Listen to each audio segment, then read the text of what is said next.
সাধারণত যদি 3 জুমা পর পর কেউ পরিহার করে, ত্যাগ করে, না পড়ে, তাহলে তার জন্য সতর্কবার্তা আছে। এই জন্য ইমানদারের কাছে ফরজ নামাজের মধ্যে অন্য সব সাধারণ ওয়াক্তের চাইতে জুমার নামাজের গুরুত্ব অনেক বেশি। আজ জুমার রাত, বৃহস্পতিবার সন্ধ্যা সূর্য যখন ডুবে যায় তখন থেকে জুমার দিন এবং রাতের গণনা শুরু হয়। কারণ হিজরি এবং চান্দ্রবর্ষ অনুপাতে দিন শুরু হয় সূর্য অস্ত যাওয়ার সঙ্গে সঙ্গে। অতএব শুক্রবার বা জুমাবার বলতে আমরা যে বারকে বুঝাই, এটা মূলত শুরু হয় হলো বৃহস্পতিবার সন্ধ্যা হওয়ার পর থেকে। অতএব আমরা সবাই এখন জুমাবারের মধ্যেই আছি।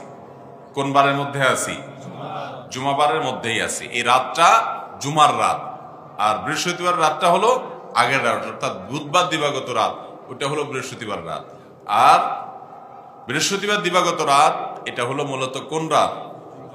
শুক্রবারের রাত, জুমাবারের রাত। বিদায় জুমাবারের মধ্যে আমরা প্রবেশ করে গেছি।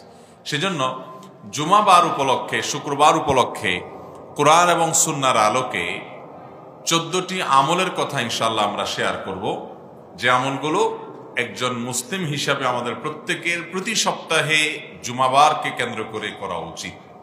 এই আমলগুলোর ভিতরে সর্বপ্রথম আমল হলো জুমাবারের মূল আমল, যে আমলকে কেন্দ্র করে পুরো বারের শ্রেষ্ঠত্ব নির্ধারিত, সে আমল অর্থাৎ জুমার সালাত আদায় করা, জুমার নামাজ পড়া। আল্লাহ তাআলা কোরআনে কারিমে সূরা জুমআ নামে একটা সূরা আলাদা নাজিল করেছেন। কত গুরুত্বপূর্ণ এই দিন, যে এই দিনের নামে আলাদা সূরা আল্লাহ তাআলা নাজিল করেছেন। আপনারা জানেন কোরআন হলো পাইকারি কথা বলার জায়গা, কোরআনে খুচরা কথা বলার সুযোগ নেই। এই পাইকারি কথাগুলোর ব্যাখ্যাই নবী করিম সাল্লাল্লাহু আলাইহি ওয়াসাল্লামের সমগ্র হাদিসের ভান্ডারে আছে। যদি কেউ শুধু কোরআনের এই পাইকারি কথা দিয়েই ইসলাম মানতে চায়, নবীজি সাল্লাল্লাহু আলাইহি ওয়াসাল্লামের হাদিসকে গ্রহণ করা ছাড়া সে কখনো ইসলাম মানতে পারবে? সে ইসলামের নামে মন গড়া কিছু একটা হাতড়ে বেড়াবে, কখনো সঠিক ইসলাম মানতে পারবে? কারণ আল্লাহ তাআলা কোরআনে কারিমে তার হাবিবকে বলেছেন যে আমি আপনার প্রতি জিকির এবং কোরআনকে নাজিল করেছি লিতুবাইয়িনা লিন-নাসি মা নুজিলা ইলাইহিম, যাতে করে আপনি হে রাসূল এই কোরআন মানুষের কাছে ব্যাখ্যা করে, বিশ্লেষণ করে, আপনি মানুষের কাছে ব্যক্ত করে স্পষ্ট করে দেন, সেজন্য আপনার প্রতি নাজিল করা হয়েছে। এজন্য নবীজি সাল্লাল্লাহু আলাইহি ওয়াসাল্লামের কাজ শুধুমাত্র কোরআন আসছে, ওইটা আমাদের কাছে পৌঁছায় দিয়েছেন, বাস তার ডিউটি শেষ হয়ে গেছে, এটাই না। বরং তার ডিউটি হলো এই কোরআনকে আমাদের কাছে পৌঁছানোর পাশাপাশি এর ব্যাখ্যা বিশ্লেষণটাও পৌঁছে দেওয়া। স্বয়ং আল্লাহ তাআলাই কোরআনেই সেই ডিউটি দিয়েছেন।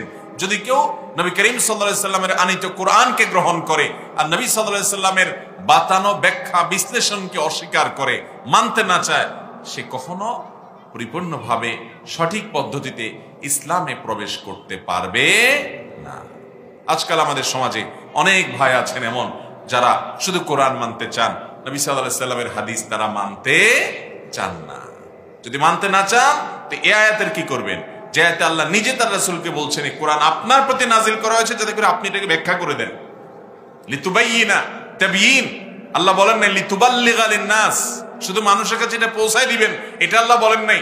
আল্লাহ বলছেন তাবয়িন করে দিবেন, ব্যাখ্যা বিশ্লেষণ করে দিবেন। আর হাদিসের ভান্ডার হলো সে ব্যাখ্যা বিশ্লেষণ। বিধায় আমাদেরকে কোরআন এবং সুন্নাহকে পাশাপাশি নিয়ে চলতে হবে যদি ঈমানের উপর ইসলামের উপর টিকতে হয়, আর না হলে ঈমান ইসলামের উপর টিকা সম্ভব হবে না। মুহতারাম হাজরিন, জুমার দিন সম্পর্কে বলছিলাম যে কোরআনে কারিমে আল্লাহ তাআলা পাইকারি কথা বলেছেন, আর এই পাইকারি কথাগুলোর খুচরা পুঙ্খানুপুঙ্খ আপনার ব্যাখ্যা বিশ্লেষণ এগুলো আছে কোথায়? নবী করিম সাল্লাল্লাহু আলাইহি ওয়াসাল্লামের হাদিসে, সুন্নাতে। এজন্য জুমার দিন, এই দিনটা আল্লাহর কাছে এত গুরুত্বপূর্ণ যে এই দিন সম্পর্কে, এই দিনের যে জুমার যে নামাজ, এই নামাজ সম্পর্কে আল্লাহ তাআলা কোরআনে কারিমে শুধুমাত্র একটা আয়াত নাজিল করেন না, গোটা একটা সূরা, আস্ত একটা সূরা নাজিল করেছেন। সূরার নামে দিয়েছেন সূরাতুল জুমআ। ইয়া আইয়ুহাল্লাযীনা আমানু, আল্লাহ সেখানে বলেছেন হে ঈমানদারগণ, ইযা নুদিয়া লিস-সালাতি মিন ইয়াউমিল জুমআ, জুমার দিন যখন আযান দেয়া হবে, জুমার প্রতি যখন মুয়াজ্জিন আহ্বান করবে, ফাসআউ ইলা যিকরিল্লাহ, তখন আল্লাহর জিকিরের দিকে তোমরা দৌড়াও। ওয়াদারুল বাই', বেচা কিনা, ব্যবসা বাণিজ্য সব রেখে দাও এবং আল্লাহর ডাকে সাড়া দিয়ে চলে যাও। জুমার সালাতের গুরুত্ব এত বেশি যে এই নামাজে যাওয়ার ব্যাপারে আলাদা করে স্পষ্ট করে নির্দেশনা আল্লাহ তাআলা দিয়েছেন, অথচ ৫ ওয়াক্ত নামাজের ব্যাপারে এত ডিটেইল, এত বিস্তারিত আলোচনা কোরআনে আল্লাহ তাআলা করেন নাই। আল্লাহ তাআলা কোরআনে সংক্ষেপে বলেছেন, তার বিস্তারিত ব্যাখ্যা বিশ্লেষণ নবী করিম সাল্লাল্লাহু আলাইহি ওয়াসাল্লামের হাদিসে আছে। তো জুমার নামাজের গুরুত্ব এত বেশি মুহতারাম হাজরিন। একটি হাদিসে বর্ণিত হয়েছে, যদি কেউ পর পর ৩ জুমা ত্যাগ করে, জুমার নামাজ না পড়ে, তার অন্তরে মোহর মেরে দেওয়া হয়। ভয়ঙ্কর একটা ব্যাপার। এই অন্তর হেদায়েত কবুলের জন্য অনুপযুক্ত হয়ে যায়। তবে আল্লাহ রাব্বুল আলামিন কারোর প্রতি অনুগ্রহ করলে, তিনি যদি তাওবায়ে নাসুহা করেন, আল্লাহ রাব্বুল আলামিন সে মোহর তুলে তাকে হেদায়েত দিতে পারেন। আল্লাহ রাব্বুল আলামিনের সেটি একান্ত ইচ্ছাধীন বিষয়।